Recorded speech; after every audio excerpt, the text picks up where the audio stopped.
Hi, I am blessed of the Lord. I am totally and completely taken by God and what He has been doing in my life. At times I've never ever not even once been easy, but I've realized that the joy of the Lord surpasses all understanding, and so does His peace. I've seen that it takes a whole lot for a person to actually get to a place when they say, I'm not happy, but I'm going to glorify Him regardless. It takes a lot for a person to get to a place where they're like, I'm disappointed, Lord. You didn't come through for me in a way and at a time that I thought you would, or I felt you should have, but I'm going to praise you nonetheless. I'm going to be like David and be like, Lord, you hurt my feelings and I feel like you're not coming through for me, but I am going to praise you nonetheless, you know. And that being said, I just want to sort of, you know, just sort of a few lines from two songs that I really love and that remind me of the importance of intimacy with God, and just you understanding that you need to yearn for God as much as you yearn to be with people who make you feel like you are you. In the place of irrelevance, you are relevant. In the place of confusion, you are grounded and grafted and settled, you know. And the first part would then be the more I seek you, the more I find you. The more I find you, the more I love you.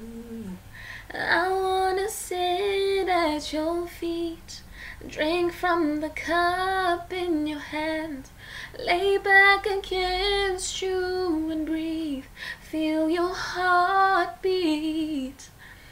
This love is so deep, it's more than I can stand. I melt in your peace, it's overwhelming. And can it just be me and you, Jesus? Can it just be me and you, God?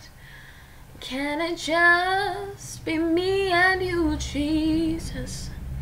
In this moment, just a little longer and more.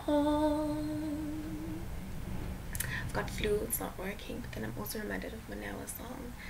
Sweet, sweet child, close your eyes, and life will get better if you try. We don't know the path you may go, but if you believe in faith, you'll grow.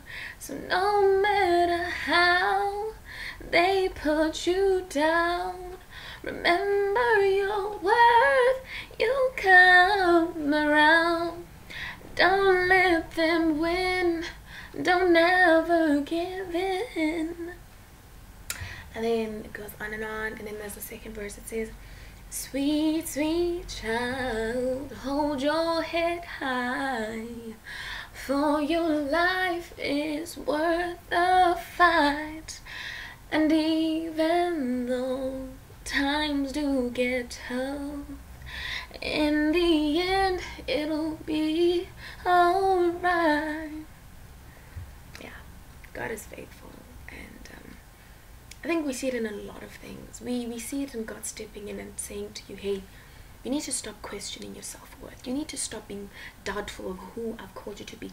Never mind the time, never mind the when, never mind the how, but realize that I've called you, and I've called you for a purpose. You know, sometimes it may seem a bit tainted and unclear, but all the time it is scrupulously clear in God's sight. You know, you might not know where you're going.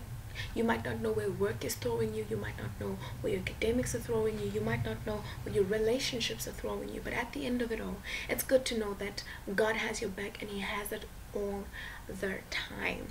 God's consistency blows my mind. Like, even in times where we are unfaithful, He is faithful. God comes and says, but you see, the thing is, the way you qualify yourself is not the way I qualify you.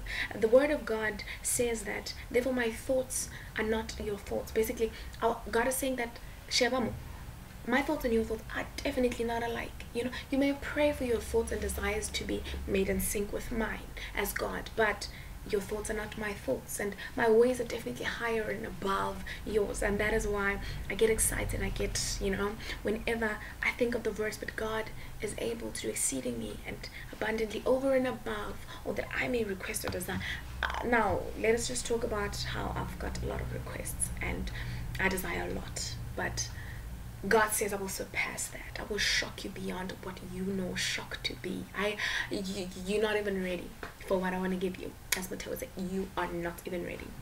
But be blessed as you are the blessed of the Lord. Remember, man, that regardless of the million and thousands or whatever people around you, you are you in essence, and there is nobody who can do you better than you. There is nobody who can be you better than you, and as such you cannot be a better somebody else. You ought to just be a better you, and you become a better you when you allow yourself to be who God has preordained and predestined for you to be.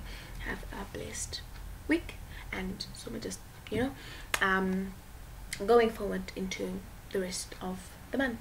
To all those who are writing, he's an omniscient God. He's a God who knows all things. He's an omniscient God. Draw from his knowledge. He says, I've created you in my image and after my likeness.